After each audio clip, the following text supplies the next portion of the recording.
स्वागत है आपका मेरे यूट्यूब चैनल पर। तो दोस्तों आज हम पढ़ेंगे क्लास 11th का लेसन 2 है जो पोइट्री का द लेबरनन टॉप, जिसके जो पोइट हैं वो हैं टेड ह्यूग्स। तो आज हम इसका जो सेंट्रल आइडिया होता है उसे समझेंगे हिंदी में अर्थ के अनुसार। तो वीडियो के अंत तक जरूर बने रहिए और इसे हम विस्तार रूप से समझ आप समझते हैं तो देख सकते हैं आप जो हमारा बोर्ड में पहले से ही रिटर्न हमने कर रखा है। तो चलिए शुरुआत करते हैं क्लास 11 का लेसन 2 का द लेबरनन टॉप, इसकी जो राइटर पोएट है टेड ह्यूग्स। सेंट्रल आइडिया तो देखते हैं। कहता है कि द पोएम जो लेबरनन टॉप यानी जो कविता है laburnum top by Ted Hughes describe a mutual relationship between a laburnum tree which is large beautiful but quite alone and a goldfinch bird which is quite amusing beautiful but without a shelter. यानी जो ये जो लेबरनन top tree है, laburnum top ये lesson है जो poem है, इसको जो डिस्क्राइब या वर्णन किया है इसमें टेड ह्यूग्स द्वारा। तो इसमें बताया रिलेशनशिप यानी संबंध बताया गया है लेबरनन ट्री और गोल्डफिंच वर्ड के बीच में, जो कि लेबरनन ट्री है विच इज माना है लार्ज बहुत ही बड़ा, ब्यूटीफुल सुंदर, बट लेकिन क्वाइट शांत है, एलोन एंड ए गोल्डफिंच अच्छी और गोल्डफिंच वर्ड यानी जो चिड़िया है विच इज अ क्वाइट जो शांत है, अम्यूजिंग ब्यूटीफुल सुंदर है, बट लेकिन वो बिना ही आश्रय की रह सकती है।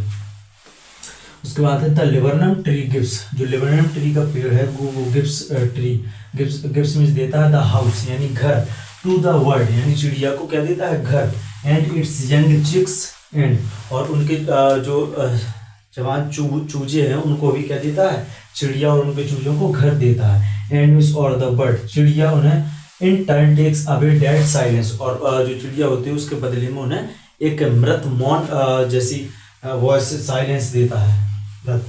उसके बाद है आगे कि 10 इस प्रकार द पोएट हेयर यानी जो पोएट यानी कवि हेयर बताना चाहता है इन द पोएम यानी कविता में वांट्स बताना चाहता है टू टेल द रीडर यानी पढ़ने वाले को the importance of living with each other यानी जो पोएट है वो एक दूसरे को रहने की एक साथ रहने की इम्पोर्टेंस यानी महत्व को बताता है कि वी शुड ऑलवेज यानी वी शुड मीन्स हमें शुड में चाहिए, ऑलवेज मीन्स हमेशा, ट्राई टू कोशिश to land a helping hand यानी हमें एक दूसरे की सहायता करती रहनी चाहिए अपने हाथों से।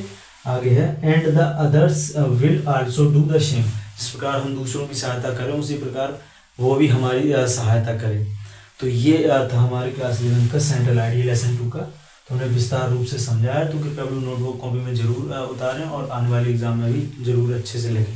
तो एक बार हम स्पीड से इसे पढ़ लेते हैं सेंट्रल आइडिया को कि the poem laburnum top by Ted Hughes describe a mutual relationship between a laburnum tree which is large beautiful but quite alone and a goldfinch bird which is quite amusing beautiful but without a shelter. उसके बाद the laburnum tree gives the house to the bird and its young chicks and the bird in turn takes away dead silence. Thus the poet here in the poem wants to tell the reader in the importance of living each other. We should always try to lend a helping hand and the others will also do the same with the hand. तो ये था हमारे class 11 का lesson 2 का poem का lesson लेबरनन top. तो दोस्तों I hope अगर आपको वीडियो इन्फॉर्मेटिव लगी हो तो कृपया वीडियो को लाइक एंड चैनल को सब्सक्राइब जरूर करें। इसी के साथ मिलते हैं नेक्स्ट वीडियो में, तब तक के लिए जय हिंद जय भारत।